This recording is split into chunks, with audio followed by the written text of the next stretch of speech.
Salut les petits loups, aujourd'hui nous allons parler dans cette vidéo de la règle des tiers.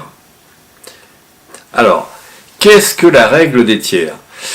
La dernière fois, dans une précédente vidéo, je vous ai parlé d'un petit papier que je vais aller chercher.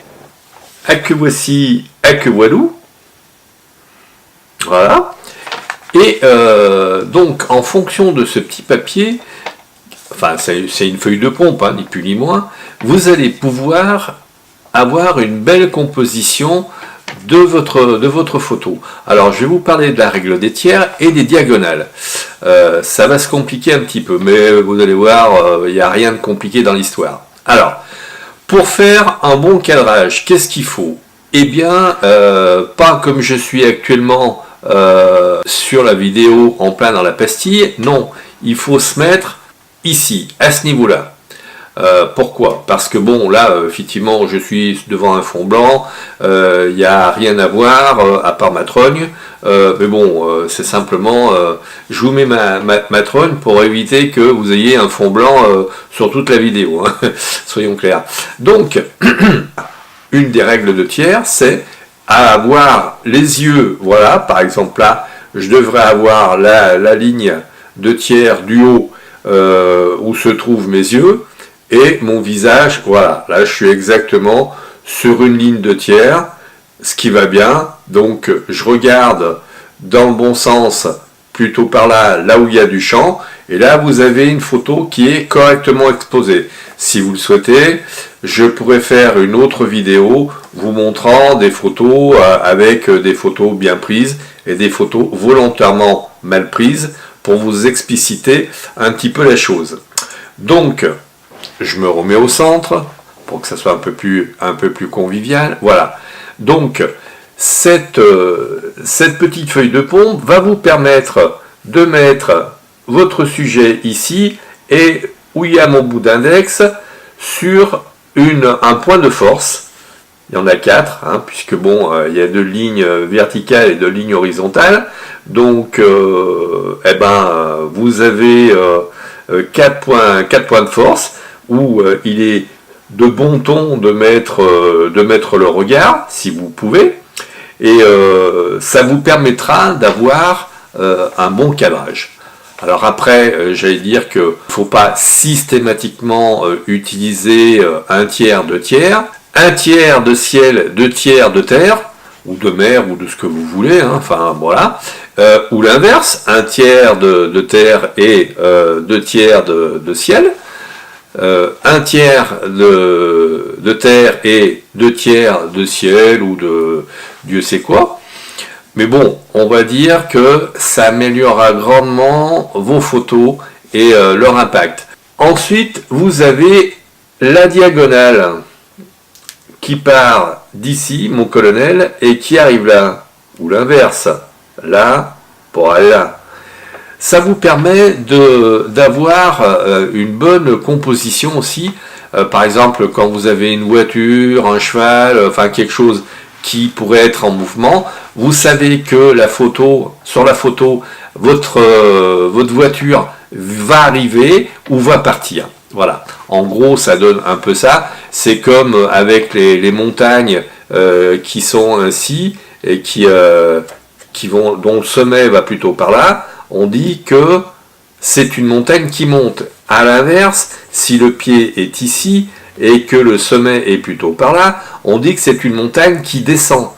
Pour un escalier, c'est la même chose.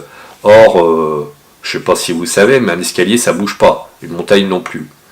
Pourtant, si vous voulez accentuer quelque chose, par exemple quelqu'un qui fait des efforts et qui gravit une montagne qui monte, là, vous aurez tout bon. Par contre, si vous faites un cadrage avec des gens qui escaladent une montagne et qui descendent, ça va être contre-productif. Alors, bien évidemment, il y a des fois où vous ne pouvez pas faire autrement dans votre cadrage. Imaginons qu'il y a un précipice sur le côté droit et il y a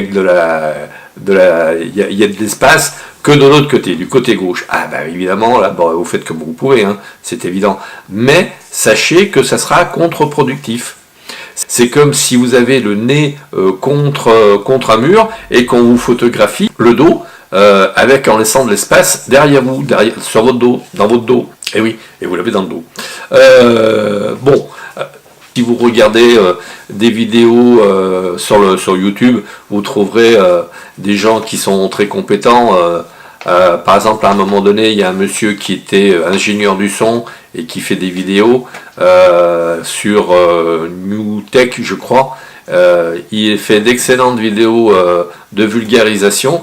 Allez-y et vous comprendrez un petit peu ce dont je parle aujourd'hui. Donc, en fonction de la règle des tiers ou de la diagonale, vous allez pouvoir faire désormais de bonnes photos qui soient équilibrées et qui soient agréables à regarder.